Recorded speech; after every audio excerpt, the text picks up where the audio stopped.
ओम शांति। प्रातः मुरली 10/2/2024। मीठे बच्चे, आत्म अभिमानी बनने का अभ्यास करो तो देवी गुण आते जाएंगे। क्रिमिनल ख्यालात समाप्त हो जाएंगे, अपार खुशी रहेगी। प्रश्न: अपनी चलन को सुधारने व अपार खुशी में रहने के लिए कौन सी बात सदा स्मृति में रखनी है? उत्तर: सदा स्मृति रहे कि हम देवी स्वराज स्थापन कर रहे हैं। हम मृत्युलोक को छोड़कर अमरलोक में जा रहे हैं। इससे बहुत खुशी रहेगी, चलन भी सुधरती जाएगी, क्योंकि अमरलोक नई दुनिया में जाने के लिए देवी गुण जरूर चाहिए। स्वराज्य के लिए बहुतों का कल्याण भी करना पड़े, सबको रास्ता बताना पड़े। ओम शांति। बच्चों को अपने को यहाँ का नहीं समझना चाहिए। तुमको मालूम हुआ है, हमारा जो राज्य था, जिसको रामराज व सूर्यवंशी राज्य कहते हैं, उसमें कितनी सुख शांति थी। अब हम फिर से देवता बन रहे हैं, आगे भी बने थे। हम ही सर्वगुण संपन्न देवी गुण वाले थे। हम अपने राज्य में थे, अभी रावण राज्य में हैं। हम अपने राज्य में बहुत सुखी थे, तो अंदर में बहुत खुशी और निश्चय होना चाहिए, क्योंकि तुम फिर से अपनी राजधानी में जा रहे हो। रावण ने तुम्हारा राज छीन लिया है। तुम जानते हो, हमारा अपना सूर्यवंशी राज्य था। हम राम राज्य के थे, हम ही देवी गुण वाले थे, हम ही बहुत सुखी थे। फिर रावण ने हमारा राम राज्य भाग छीन लिया। अब बाप आकर अपना और पराये का राज समझाते हैं। आधा कल्प हम राम राज्य में थे, फिर आधा कल्प हम रावण राज्य में रहे। बच्चों को हर बात का निश्चय हो तो खुशी में रहे और श्री चलन भी सुधरे। अब पराये राज्य में हम बहुत दुखी हैं। हिंदू भारतवासी समझते हैं हम पराये फॉरेन राज्य में दुखी थे, अब सुखी हैं अपने राज्य में, परंतु यह है अल्पकाल कागविष्टा समान सुख। तुम बच्चे अभी सदा काल के सुख की दुनिया में जा रहे हो, तो तुम बच्चों को अंदर बहुत खुशी रहनी चाहिए। ज्ञान में नहीं है तो जैसे ठिक्कर पत्थर बुद्धि है। तुम बच्चे जानते हो, हम अवश्य अपना राज्य लेंगे, इसमें तकलीफ की कोई बात नहीं है। राज्य लिया था, फिर आधा कल्प राज्य किया, फिर रावण ने हमारी कला काया ही चट कर दी।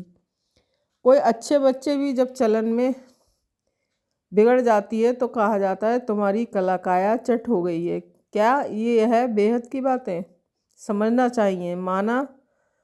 माया ने हमारी कला काया चट कर दी, हम गिरते ही आए हैं। अब बेहद का बाप देवी गुण सिखलाते हैं, तो खुशी का पारा चढ़ना चाहिए। टीचर नॉलेज देते हैं तो स्टूडेंट को खुशी होती है। यह है बेहद की नॉलेज। अपने को देखना है, मेरे में कोई आसरी गुण तो है नहीं है। संपूर्ण नहीं बनेंगे तो सजाएं खानी पड़ेंगी, परंतु हम सजाएं खाएं ही क्यों? इसलिए बाप जिससे ये राज मिलता है उसको याद करना है। देवी गुण जो हमारे में थे वह अब धारण करने हैं। वहाँ इथा राजा रानी तथा प्रजा सब में देवी गुण थे। देवी गुणों को तो समझते हो ना? अगर कोई समझते नहीं तो लाएंगे कैसे? गाते भी हैं सर्वगुण संपन्न, तो पुरुषार्थ कर ऐसा बनना है। बनने में मेहनत लगती है। क्रिमिनल आई हो जाती है तो बाप कहते हैं अपने को आत्मा समझो, तो क्रिमिनल ख्यालात उड़ जाएंगे। युक्तियाँ तो बाप बहुत ही समझाते हैं। जिसमें देवी गुण है उनको देवता कहा जाता है, जिनमें नहीं है उनको मनुष्य कहा जाता है। हैं तो दोनों ही मनुष्य, परंतु देवताओं को पूजते क्यों हैं? क्योंकि उनमें देवी गुण है और उनके मनुष्यों के कर्तव्य बंदर जैसे हैं। कितना आपस में लड़ाई झगड़ा आदि करते हैं। सतयुग में ऐसी बातें होती नहीं हैं। यहाँ तो होती हैं जरूर, अपनी भूल होती है तो सहन करना पड़ता है। आत्म अभिमानी नहीं है तो सहन करना पड़ता है। तुम जितना आत्म अभिमानी बनते जाएंगे उतने देवी गुण भी धारण होंगे। अपनी जांच करनी है कि हमारे में देवी गुण हैं। बाप सुखदाता है तो बच्चों का काम है सबको सुख देना। अपने दिल से पूछना है कि हम किसको दुख तो नहीं देते हैं, परंतु कोई कोई की आदत होती है जो सुख देने बगैर रह नहीं सकते, बिल्कुल सुधरते नहीं। जैसे जेल बर्ड्स, वह जेल में ही अपने को सुखी समझते हैं। बाप कहते हैं वहाँ तो जेल आदि होता ही नहीं है। पाप होता ही नहीं है जो जेल में जाना पड़े या जेल में सजाएं भोगनी पड़ती हैं। अभी तुम समझते हो कि हम जब अपने राज्य में थे तो बहुत साहूकार थे। जो ब्राह्मण कुल वाले होंगे वह ऐसे ही समझेंगे कि हम अपना राज स्थापन कर रहे हैं। वह एक ही हमारा राज था जिसको देवताओं का राज कहा जाता है। आत्मा को जब ज्ञान मिलता है तो खुशी होती है। जीव आत्मा जरूर कहना पड़े। हम जीव आत्मा जब देवी देवता धर्म की थीं तो सारे विश्व पर हमारा राज्य था। ये नॉलेज है तुम्हारे लिए। भारतवासी थोड़े ही समझते हैं कि हमारा राज था, हम भी सत्व प्रधान थे। तुम ही ये सारी नॉलेज समझते हो। तो हम ही देवता थे और हमको ही अब बनना है। भल विघ्न भी पड़ते हैं परंतु तुम्हारी दिन प्रतिदिन उन्नति होती जाएगी। तुम्हारा नाम वाला होता जाएगा। सब समझेंगे ये अच्छी संस्था है, अच्छा काम कर रहे हैं। रास्ता भी बहुत सहज बताते हैं। कहते हैं तुम ही सतो प्रधान थे, देवता थे, अपनी राजधानी में थे, अब तमो प्रधान बने हो और तो कोई अपने को रावण राज में समझते नहीं हैं। तुम जानते हो हम कितने स्वच्छ थे, अब तुच्छ बने हैं। पुनर्जन्म लेते लेते पारस बुद्धि से पत्थर बुद्धि बन पड़े हैं। अब हम अपना राज स्थापन कर रहे हैं तो तुमको उछलना चाहिए, पुरुषार्थ में लग जाना चाहिए। जो कल पहले लगे होंगे वे अब भी लगेंगे जरूर। नंबरवार पुरुषार्थ अनुसार हम अपना देवी राज स्थापन कर रहे हैं। ये भी तुम घड़ी घड़ी भूल जाते हो। नहीं तो अंदर बहुत खुशी रहनी चाहिए। एक दो को यही याद दिलाओ कि मन मनाभव बाप को याद करो, जिससे ही अब राजाई लेते हैं। ये कोई नई बात नहीं है। कल्प कल्प हमको बाप श्रीमत देते हैं जिससे हम दैवी गुण धारण करते हैं। नहीं तो सजाएं खाकर फिर कम पद लेंगे। ये बड़ी भारी लॉटरी है। अब पुरुषार्थ कर ऊंच पद पाया है तो कल्प कल्पांतर पाते ही रहेंगे। बाप कितना सहज समझाते हैं। प्रदर्शनी में भी यही समझाते रहो कि तुम भारतवासी ही देवताओं की राजधानी के थे। फिर पुनर्जन्म लेते लेते सीढ़ी चढ़ते नीचे उतरते उतरते ऐसे बने हो। कितना सहज समझाते हैं। सुप्रीम बाप, सुप्रीम टीचर, सुप्रीम गुरु है ना। तुम कितने ढेर स्टूडेंट हो, दौड़ी लगाते रहते हो। बाबा भी लिस्ट मंगाते रहते हैं। कितने निर्विकारी पवित्र बने हैं। बच्चों को समझाया गया है कि भक्ति के बीच में आत्मा चमकती है। बाप कहते हैं मैं भी यहाँ आकर बैठता हूँ, अपना पाठ बजाता हूँ। मेरा पाठ ही पतितों को पावन बनाना है। ज्ञान सागर हूँ। बच्चे पैदा होते हैं, कोई तो बहुत अच्छे होते हैं, कोई खराब भी निकल पड़ते हैं। फिर आश्चर्य व्रत सुनंती कथंती भागंती हो जाते हैं। अरे माया तुम कितनी प्रबल हो। फिर भी बाप कहते हैं भागंती होकर भी कहाँ जाएंगे। यही एक बाप तारने वाला है। एक बाप है सद्गति दाता। बाकी इस ज्ञान को कोई तो बिल्कुल जानते ही नहीं। जिसने कल पहले माना है वही मानेंगे। इसमें अपनी चलन को बहुत सुधारना पड़ता है, सर्विस करनी पड़ती है, बहुतों का कल्याण करना है, बहुतों को जाकर रास्ता बताना है, बहुत बहुत मीठी जबान से समझाना है कि तुम भारतवासी ही विश्व के मालिक थे। अब फिर से तुम इस प्रकार से अपना राज्य ले रह सकते हो। ये तो तुम समझते हो। बाप तो समझाते हैं ऐसा कोई समझा ना सके फिर भी चलते चलते माया से हार खा लेते हैं। बाप खुद कहते हैं विकारों पर जीत पाने से ही तुम जगत जीत बनेंगे। ये देवताएं जगत जीत बने हैं, जरूर उन्होंने ऐसा कर्म किया है। बाप ने कर्मों की गति भी बताई है। रावण राज्य में कर्म विक्रम भी होते हैं। राम राज्य में कर्म अकर्म होते हैं। मूल बात है काम पर जीत पाकर जगत जीत बनने की। बाप को याद करो, अब वापस घर जाना है। हमको 100% सर्टेन है कि हम अपना राज लेकर ही छोड़ेंगे, परंतु राज यहाँ नहीं करेंगे। यहाँ राज लेते हैं, राज करेंगे अमरलोक में। अब मृत्युलोक और अमरलोक के बीच में है, ये भी भूल जाते हैं। इसलिए बाप घड़ी घड़ी याद दिलाते हैं। अब ये पक्का निश्चय है कि हम अपनी राजधानी में जाएंगे। ये पुरानी राजधानी ख़त्म जरूर होनी है। अब नई दुनिया में जाने के लिए देवी गुण जरूर धारण करने हैं। अपने से बातें करनी है, अपने को आत्मा समझना है, क्योंकि अभी ही हमको वापस घर जाना है।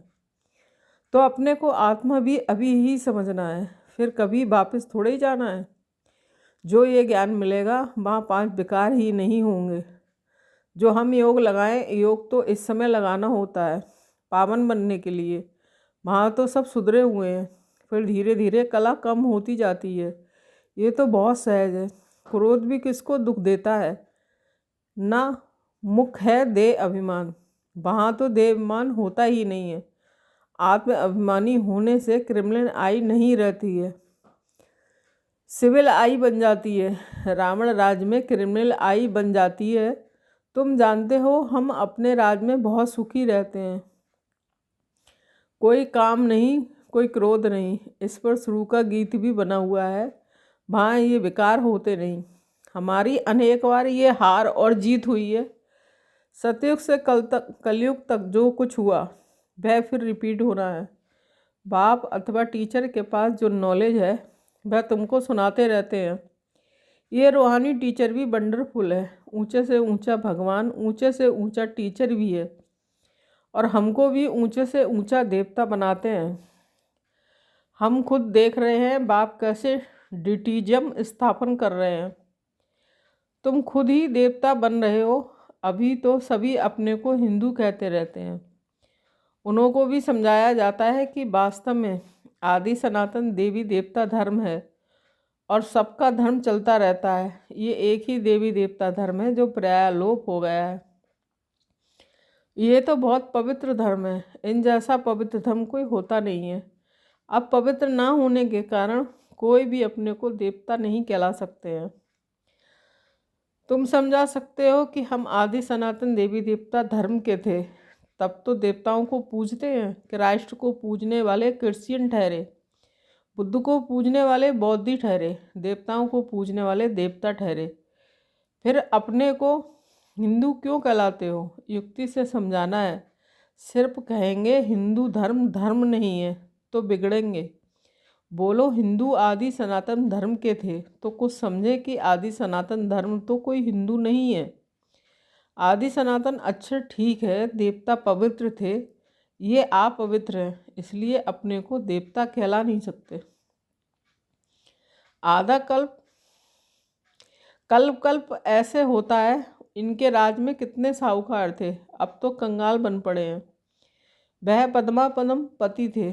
बाप युक्तियाँ बहुत अच्छी देते हैं। पूछा जाता है तुम सतयुग में रहने वाले हो या कलयुग में? कलयुग के हो तो जरूर नरकवासी हो। सतयुग में रहने वाले तो स्वर्गवासी देवता होंगे। ऐसा प्रश्न पूछेंगे तो समझेंगे कि प्रश्न पूछने वाला जरूर खुद ट्रांसफ़र कर देवता बना सकते होंगे, और तो कोई कुछ पूछ नहीं सकते। वह भक्ति मार्ग ही अलग है। भक्ति का फल क्या है? वह है ज्ञान।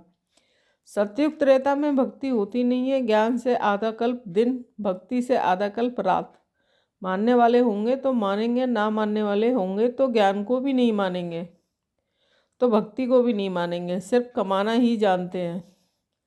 तुम बच्चे तो योग बल से अब राजाई स्थापन कर रहे हो श्रीमत पर, फिर आधा कल्प के बाद राज गवाते भी हो। ये चक्र चलता ही रहता है। अच्छा, मीठे मीठे सिकीलदे बच्चों के प्रति माता पिता बाप दादा का याद प्यार गुड मॉर्निंग और नमस्ते।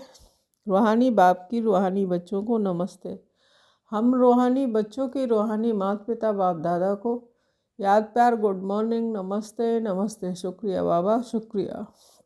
धारणा के लिए मुख्य सार 1 पॉइंट। बहुतों का कल्याण करने के लिए अपनी जबान बहुत मीठी बनानी है। मीठी जबान से सर्विस करनी है। सहनशील बनना है। 2 पॉइंट। कर्मों की गहन गति को समझ विकारों पर जीत पानी है। जगत जीत देवता बनना है। आत्म अभिमानी बन क्रिमिनल दृष्टि को सिविल बनाना है। वरदान, श्रेष्ठ कर्म द्वारा दिव्य गुण रूपी प्रभु प्रसाद बांटने वाले फरिश्ता सो देवता भव। वर्तमान समय चाहे अज्ञानी आत्माएं हैं चाहे ब्राह्मण आत्माएं हैं, दोनों को आवश्यकता गुणदान की है। तो अब इस विधि को स्वयं में व ब्राह्मण परिवार में तीव्र बनाओ। ये दिव्य गुण सबसे श्रेष्ठ प्रभु प्रसाद है। इस प्रसाद को खूब बांटो। जैसे स्नेह की निशानी एक दो को टोली खिलाते हो, ऐसे दिव्य गुणों की टोली खिलाओ तो उस विधि से फरिश्ता सु देवता बनने का लक्ष्य सहज सब में प्रत्यक्ष दिखाई देगा। स्लोगन: योग रूपी कवच को पहन कर रखो तो माया रूपी दुश्मन वार कर नहीं सकती। ओम शांति।